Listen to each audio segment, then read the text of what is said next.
പിതാവിന്റെയും പുത്രന്റെയും പരിശുദ്ധാത്മാവിന്റെയും നാമത്തിൽ ആമേൻ. ഈശോയിൽ സ്നേഹം നിറഞ്ഞവരെ, പ്രാർത്ഥനയുടെ ആവശ്യത്തെയും പ്രസക്തിയെയും പ്രാധാന്യത്തെയും കുറിച്ച് ചിന്തിക്കുന്ന ഈ ആഴ്ചയിൽ ഇന്ന് ഈശോ നമ്മളോട് പറയുന്നത് പ്രാർത്ഥനയുടെ ശക്തിയെക്കുറിച്ചാണ്. പ്രാർത്ഥനയുടെ ശക്തി, അതോടൊപ്പം ഇടുങ്ങിയ വാതിൽ എന്താണെന്നും ഈശോ ഓർമ്മിപ്പിക്കുന്നു. വിശുദ്ധ മത്തായി അറിയിച്ച സുവിശേഷം 7-ാം അധ്യായം 7 മുതൽ 14 വരെ വാക്യങ്ങൾ. പ്രാർത്ഥനയെക്കുറിച്ച് ഈശോ പറയുമ്പോൾ, ചോദിക്കുവിൻ നിങ്ങൾക്ക് ലഭിക്കും, അന്വേഷിക്കുവിൻ നിങ്ങൾ കണ്ടെത്തും, മുട്ടുവിൻ നിങ്ങൾക്ക് തുറന്നു കിട്ടും. നമ്മുടെ ശരീരവും മനസ്സും ആത്മാവും എല്ലാം ഒരുമിക്കണം പ്രാർത്ഥനയിലെന്ന് ഈശോ ഓർമ്മിപ്പിക്കുന്നു. ചോദിക്കുന്നത് വാക്കുകൾ കൊണ്ടാണ്. നമ്മുടെ അധരങ്ങൾ, നമ്മുടെ വാക്കുകൾ പ്രാർത്ഥനകളാകണം പ്രാർത്ഥിക്കാൻ നിൽക്കുമ്പോൾ. ഈശോ പറയുന്നു, അന്വേഷിക്കുവിൻ നിങ്ങൾ കണ്ടെത്തും. അന്വേഷിക്കുന്നത് ബുദ്ധി കൊണ്ട്, ഹൃദയം കൊണ്ട്, മനസ്സുകൊണ്ടാണ്. അതാണ് അന്വേഷിക്കുന്നത്. അപ്പോൾ ബുദ്ധിയും മനസ്സും പ്രാർത്ഥനയിൽ ഉൾച്ചേരണം. ഈശോ പറയുന്നു, മൂന്നാമത്, മുട്ടുവിൻ നിങ്ങൾക്ക് തുറന്നു കിട്ടും. ഒരാളൊരു വാതിലിൽ മുട്ടുന്നത് കൈകൊണ്ടാണ്. തീർച്ചയായിട്ടും ശരീരത്തിന്റെ ഒരു ഇൻവോൾവ്മെന്റ് അവിടെ വരുന്നുണ്ട്. അതുകൊണ്ട് തന്നെ പ്രാർത്ഥന ശരീരവും മനസ്സും നമ്മുടെ അധരങ്ങളും ഒരുപോലെ ഒന്നിച്ചു ചേരുന്ന, മനസ്സ് ഏകാഗ്രമാക്കുന്ന, പ്രാർത്ഥനാപൂർണമായ രീതിയിൽ ശരീരത്തെ ക്രമപ്പെടുത്തി മനസ്സിനെ തയ്യാറാക്കി നിർത്തി നടത്തുന്ന ഒരു പ്രധാനപ്പെട്ട കാര്യമാണെന്ന് ഈശോ ഓർമ്മിപ്പിക്കുന്നു. പ്രാർത്ഥനയുടെ ശക്തി എന്നാണ് ഈ തിരുവചന ഭാഗത്തിന്റെ ടൈറ്റിൽ, അതിന്റെ തലക്കെട്ട് കൊടുത്തിരിക്കുന്നത്. പ്രാർത്ഥന ഏറ്റവും വലിയ ശക്തിയാണ്.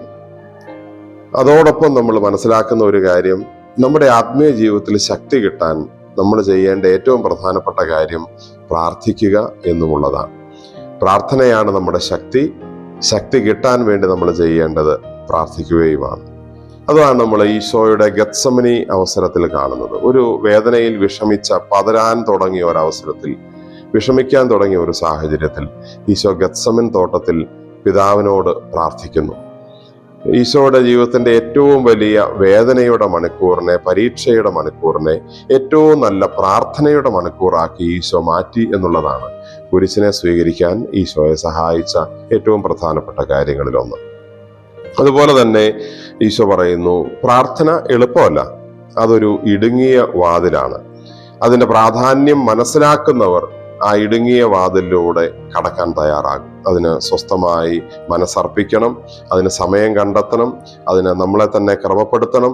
അങ്ങനെ ഒരു ഇടുങ്ങിയ വാതിലിലൂടെ കടന്നു പോകുന്ന, അതിനുവേണ്ടി ഒരു എഫർട്ട് എടുക്കാൻ തയ്യാറാകുന്ന ഒരു മനസ്സ് ഈ പ്രാർത്ഥനയുടെ പുറകിലുള്ളത് കൊണ്ട് അതൊരു ഇടുങ്ങിയ വാതിലാണ്.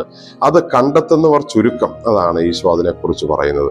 നാശത്തിലേക്ക് നയിക്കുന്ന വാതിൽ, പ്രാർത്ഥനയില്ലാത്ത, ദൈവചിന്തയില്ലാത്ത വാതിൽ വിശാലമാണ്, ആകർഷകമാണ്, അതിലെ പോകുന്നവർ ഒത്തിരിയാണ്. എന്നാൽ ഇടുങ്ങിയ വാതിൽ, പ്രാർത്ഥനയുടെ വഴി, ആത്മീയതയുടെ വഴി കണ്ടെത്തുന്നവർ ചുരുക്കമാണ്. പക്ഷെ അവർ പ്രവേശിക്കുന്നത് ജീവനിലേക്കാണ് ആ വാതിൽ കൊണ്ടുപോകുന്നതെന്ന് ഈശോ ഓർമ്മിപ്പിക്കുന്നു. നമുക്ക് പ്രാർത്ഥനയിൽ ജീവനിലേക്ക് നയിക്കുന്ന വാതിലാണ് പ്രാർത്ഥന എന്ന വലിയ ഓർമ്മയിൽ. പ്രാർത്ഥന നമ്മുടെ വലിയ ശക്തിയാണ്. പ്രാർത്ഥിക്കുന്നതിലൂടെയാണ് നമുക്ക് ശക്തി കിട്ടുന്നത് എന്നുള്ള ആ ഒരു ഓർമ്മപ്പെടുത്തൽ എപ്പോഴും നമ്മുടെ മനസ്സിലുണ്ടാകട്ടെ. നമുക്ക് പ്രാർത്ഥിക്കാം. കർത്താവായ ഈശോയെ, ഞങ്ങൾ അങ്ങേ ആരാധിക്കുന്നു, സ്തുതിക്കുന്നു, നന്ദി പറയുന്നു.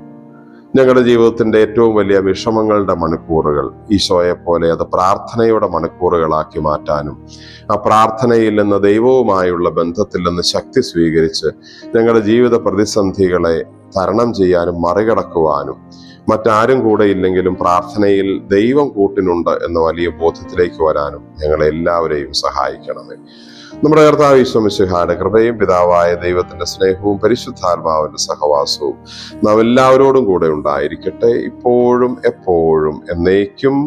ആമേൻ. ഈശോ മിശിഹായ്ക്ക് സ്തുതിയായിരിക്കട്ടെ.